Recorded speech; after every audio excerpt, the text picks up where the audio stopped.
Selamat siang semuanya.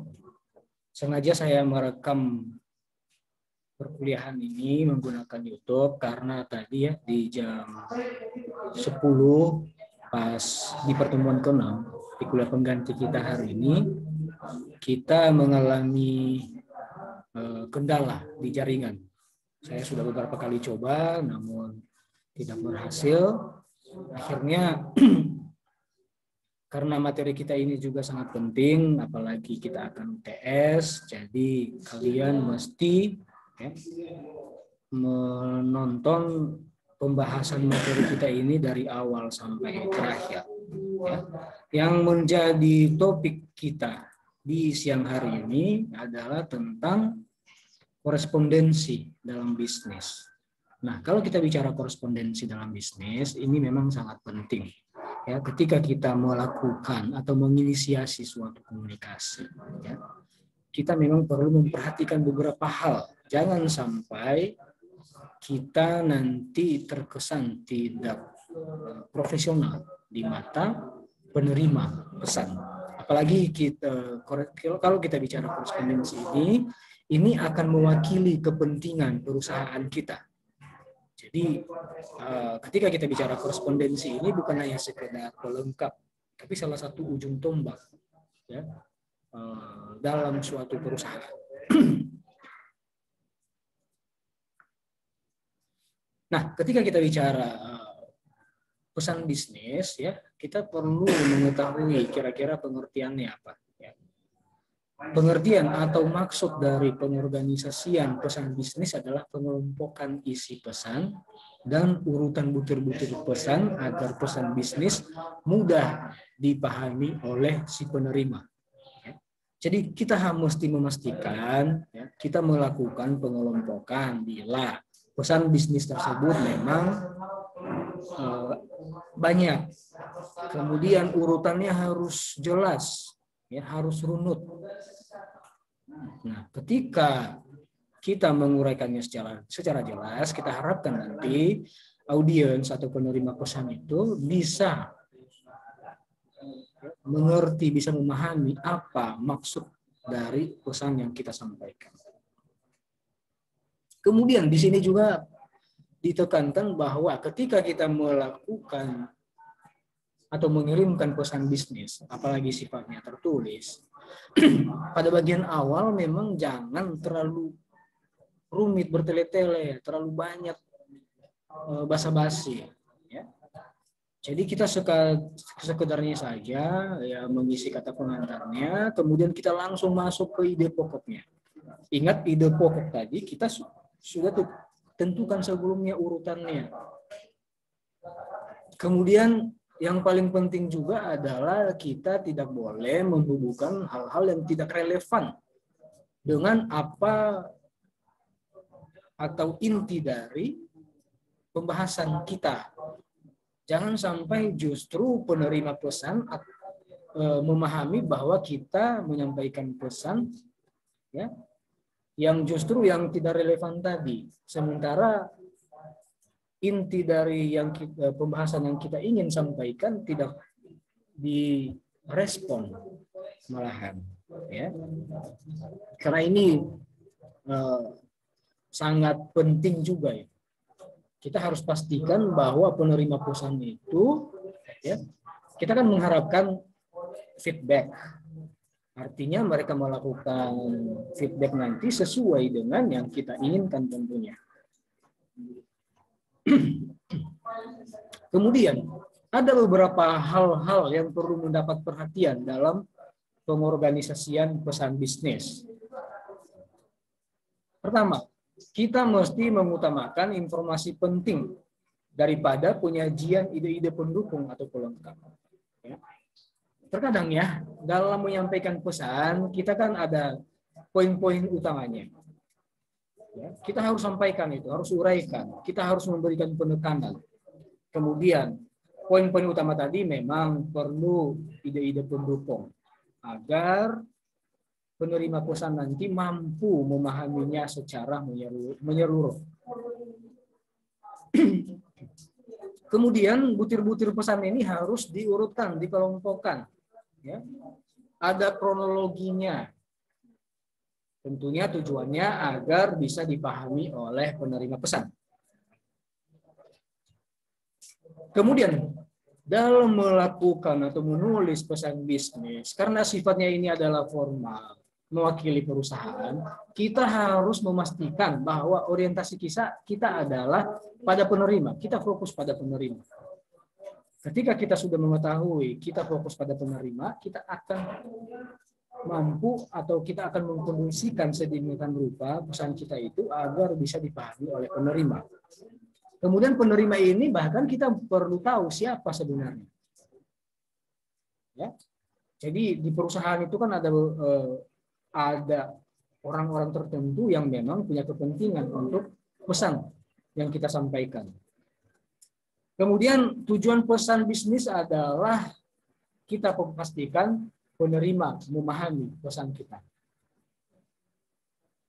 Kemudian kita harus menyadari bahwa ketika kita mengorganisasikan pesan bisnis ini dengan baik, ya, artinya nanti akan mempercepat dan meningkatkan efisiensi ketika kita menyusun pesan. Makanya memang penting ini. Poin-poinnya kita tentukan terlebih dahulu. Kita bisa melakukan diskusi bersama tim atau atasan. Kemudian, tentunya timbul pertanyaan, kita kan bisa menulis, kita kan sudah punya pengalaman, kita sudah profesional. Buat apa lagi kita mengorganisasikan perusahaan tersebut? Ya. Nah, di sini dikatakan manfaat ketika kita ya organisasikan pesan dengan baik. Pertama, nah kita fokus pada audiens tadi ya.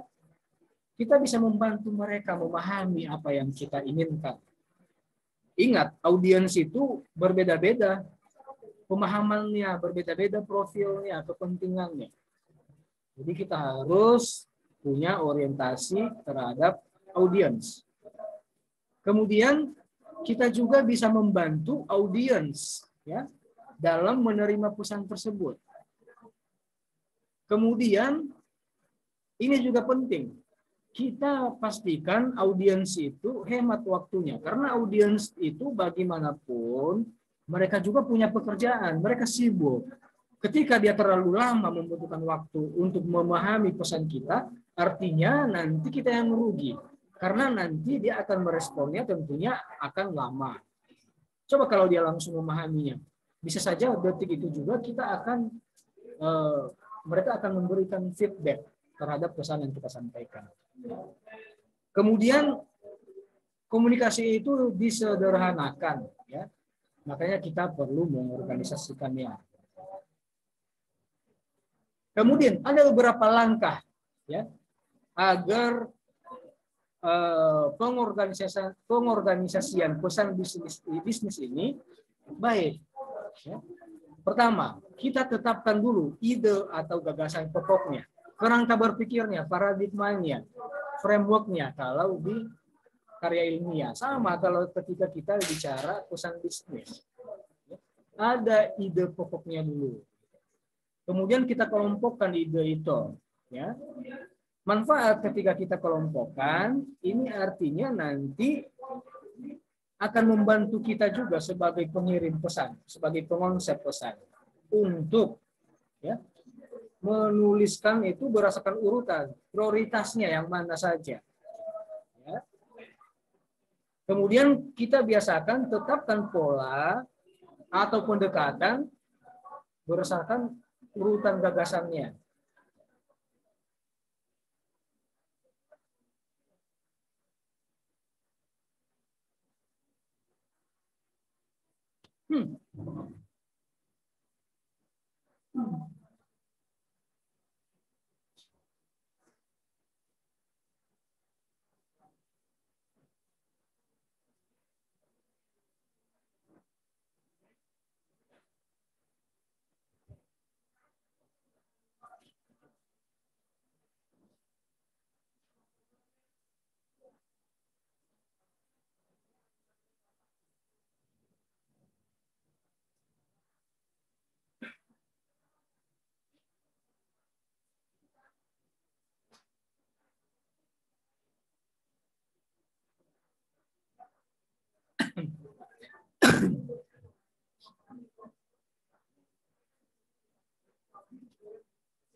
Kemudian ketika kita ingin menetapkan ide atau gagasan pokok dalam pesan bisnis, ya, meskipun kita sudah sangat memahaminya, bisa saja kita mengalami yang namanya luput dari pengamatan kita.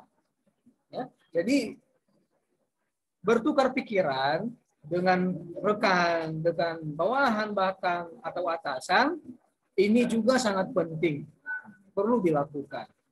Kemudian kita perlu juga meminta petunjuk atasan. Bisa saja atasan punya kepentingan, bisa saja atasan ya memberikan masukan yang penting bagi kita. Ya. Kemudian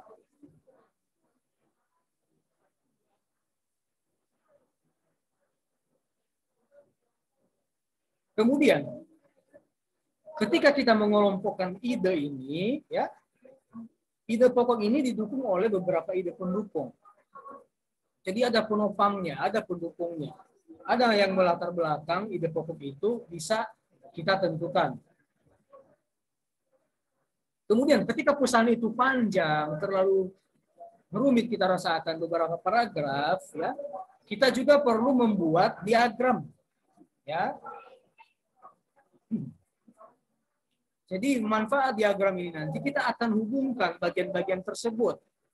Kemudian kita tarik benang merahnya seperti apa. Ya. Kemudian di sini juga kita perlu menetapkan pola atau pendekatan urutan gagasan. Ya. Di sini ada misalnya pendekatan secara langsung, ya. Kemudian ada pendekatan secara tidak langsung. Nanti silakan dibaca ya di slide-nya. Kemudian, berdasarkan reaksi audiens, ya, kita juga perlu memahami ini bahwa audiens ini kan punya beragam latar belakangnya, beragam kepentingannya. Nah, reaksi mereka adalah bisa saja, misalnya ketika kita melakukan misalnya permintaan langsung, apa biasanya reaksi mereka seperti apa? Kalau misalnya pesan rutin, kita sering melakukan komunikasi dengan audiens, kira-kira seperti apa respon mereka. Kemudian kalau ada berita buruk, ya, kemudian kalau ada pesan persuasif. Nah ini nanti akan dibahas di slide terpisah. Ya. Kalau misalnya permintaan langsung, ya. Kalau permintaan langsung ini kita perlu memahami, kita cukup misalnya membuatnya dalam bentuk memo, ya. Kemudian misalnya kita buat surat penawaran kepada audiens yang tertarik dan memiliki hasrat yang tinggi terhadap suatu produk, ya. Nah, kalau misalnya permintaan langsung ini kita melakukan pendekatan secara langsung, ya. Kemudian pesan rutin. Nah, pesan ini pada umumnya bersikap netral karena memang kita sudah melakukannya, sering melakukannya. Biasanya memang respon yang kita dapatkan akan positif. Ya. Kemudian ketika ada yang bad news, pesan-pesan yang tidak menyenangkan, berpotensi menimbulkan kekecewaan dari pihak audiens. Nah ini perlu kita minimalisir, perlu kita cari solusi ketika audiens terlanjur kecewa terhadap perusahaan. Ya. Nah, misalnya di sini contohnya misalnya penolakan lamaran kerja, penolakan kredit, penurunan pangkat, dan rasionalisasi pekerja. Ya. Nah, ketika kita membuat pesan, jangan sampai ya penerima pesan itu merasa sakit hati, ya, merasa disia-siakan. Meskipun nanti memang pesan kita itu memberikan kabar yang tidak baik kepada audiens, ya, tapi kita berikan dengan kata-kata halus, bahasa yang halus, pendekatan yang halus tentunya. Kemudian pesan persuasif, ya. Pesan persuasif di sini bertujuan untuk membujuk si penerima agar tertarik pada pesan tersebut. Nah ini sebenarnya PR, ya. Dibutuhkan keahlian dari pengirim pesan untuk melakukan lobby-lobby ataupun negosiasi terhadap audiens. Ya, kemudian kita juga membutuhkan berbagai pendekatan. Ya, tentunya juga kita perlu menguasai informasi produk, informasi perusahaan, ya, atau apapun, informasi apapun yang kita sampaikan ke mereka memang harus kita uraikan dengan jelas. Makanya kembali lagi, ide pokok atau gagasan itu penting. Ya, karena di sini dikatakan bisa saja penerima itu akan meresponnya secara negatif. Nah, kalau ini terjadi, gunakan pendekatan yang tidak langsung. Kemudian, ketika kita ingin memformulasikan pesan bisnis, ya, kita perlu menyadari bahwa ini adalah sama dengan penyusunan naskah pesan bisnis. Kemudian kita perlu, meskipun ini sifatnya tertulis, kita juga perlu memperhatikan gaya bahasa pesan kita tersebut, bagaimana nadanya. Kemudian pilihan kata-kata disesuaikan dengan nada yang dikehendaki, apalagi kalau pesannya ini dilakukan secara lisan.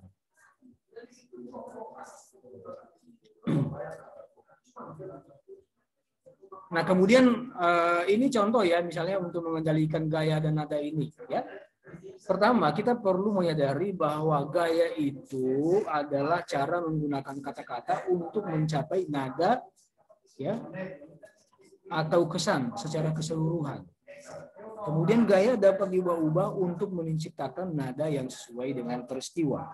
Struktur kalimat dan kosakata yang dipergunakan disesuaikan dengan sifat pesan dan hubungan dengan penerima. Jadi ini memang tidak mudah.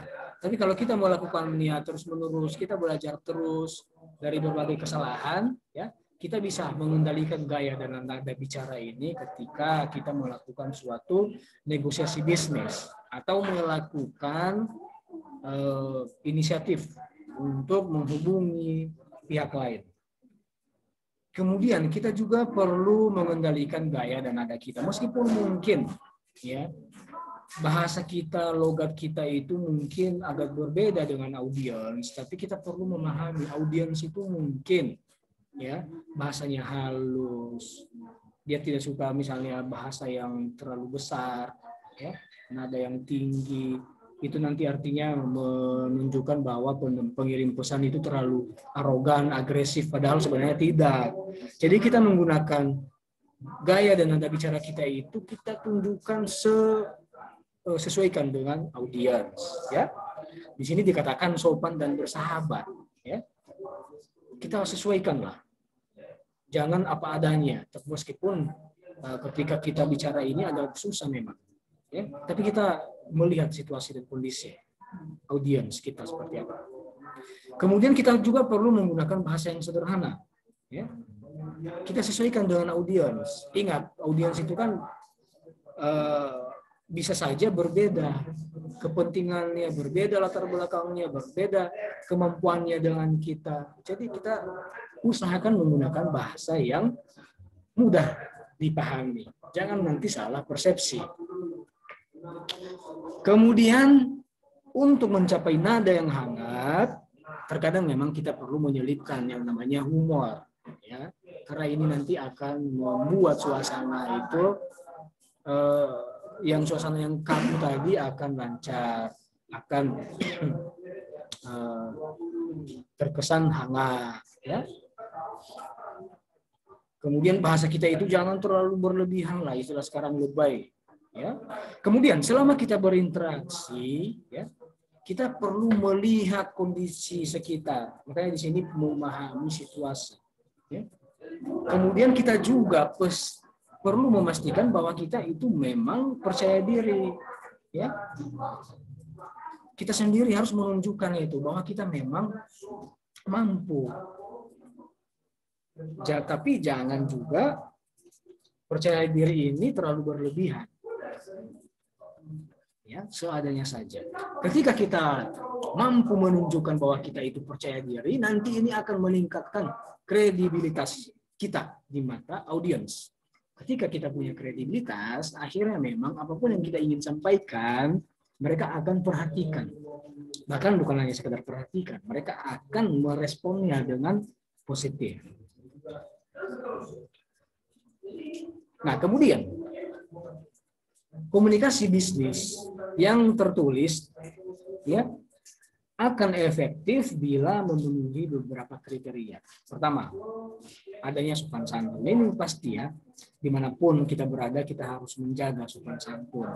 Kemudian benar ya, apalagi ini pesannya tertulis ya, ejaannya, tanda bacanya, bahasanya jangan suka terbalik ya. Kemudian ringkas, padat, jelas. Bahkan kata-kata yang kita ulang-ulang jangan dihindari. Makanya memang perlu kita membaca ulang pesan bisnis tersebut. Jangan setelah dikonsep langsung dikirimkan. Kemudian jelas, ya, mudah dimengerti, ya. Bahkan sekali baca saja audiens sudah memahaminya dengan baik. Kemudian harus logis, jangan terlalu bombastis juga. Berikutnya tepat, ya. Jangan sampai membuat bingung penerima pesan. Kemudian lengkap. Terkadang memang ya, kadang kita membaca suatu berita, peristiwa atau informasi misalnya, ternyata kita merasakan ya bahwa informasi itu tidak lengkap. Ada lagi sebenarnya, tapi sayangnya tidak ada lagi. Ya, menggantung begitu saja. Nah, kita pastikan ketika kita menulis pesan bisnis ini, kita jangan sampai ada yang terpotong peristiwanya. Karena ini nanti akan menunjukkan bahwa di mata audiens bahwa kita memang tidak kompeten. Ya. Kemudian paragrafnya juga kita perlu perhatikan, ya, pembubuhan paragrafnya, ya. Kemudian kita juga perlu mengembangkan paragraf yang logis, ya. Nah, ini sebenarnya surat menyurat ya, tapi ini perlu kita pahami umumnya paragraf terdiri dari 3 unsur. Pertama, kalimat topik, kalimat pendukung, dan unsur peralihan. Ya. Nah, ini kalimat topik ini menggunakan subjek dari paragraf dan bagaimana subjek akan dikembangkan.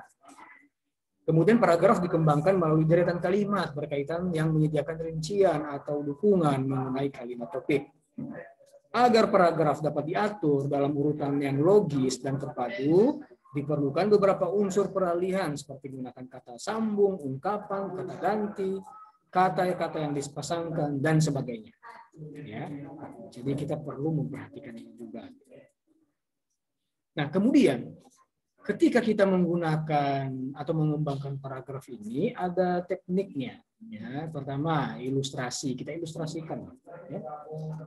Kemudian perbandingan. Ya. Nah, di sini dikatakan mengembangkan paragraf dengan menggunakan persamaan dan perbedaan. Jadi kalau kita membahas persamaan perbedaan ini nanti sebenarnya akan membantu audiens untuk membuat suatu keputusan. Ya, makanya memang perlu ini. Kemudian berikutnya ada sebab akibatnya. Nah, kira-kira kalau misalnya audiens memilih yang kita inginkan, akibatnya apa? Benefit yang mereka dapatkan apa? Kira-kira penyebabnya apa? Ya. Kemudian ada klasifikasinya. Kemudian ada masalah dan penyelesaian. Solusi yang kita berikan ketika audiens tertarik merespon pesan kita ini secara positif. Ya. Jadi mereka nanti akan tahu, oh iya ya, manfaatnya buat kami ini. Nah, sudah, mereka nanti akan melakukan atau mengeksekusinya. Ya. Kemudian ketika misalnya kita menyadari sudah selesai pesan itu, kita sudah konsep dan sebagainya, kita juga perlu ya merevisinya. Jangan sampai kita langsung memprosesnya. Ya. Jadi tindakan apapun, hal sepele apapun perlu kita revisi bila kita merasakan itu perlu. Ya. Nah, ketika kita merevisi ini, kita pastikan ya, pesan itu bebas dari kesalahan. Ya. Kemudian apakah ide itu sudah memadai? Kita bisa melihat apakah ini memadai, kita tentukan tadi, kita sesuaikan dengan topik utama atau gagasan utama dari pesan yang kita sampaikan. Ya. Kemudian tahapan dalam revisi ini kita sunting pesan, kita tulis ulang pesan, kita produksi pesan, dan kita cetak pesan. Tapi kalau kita tidak perlu cetak, langsung soft copy-nya juga bisa langsung kita proses. Ya.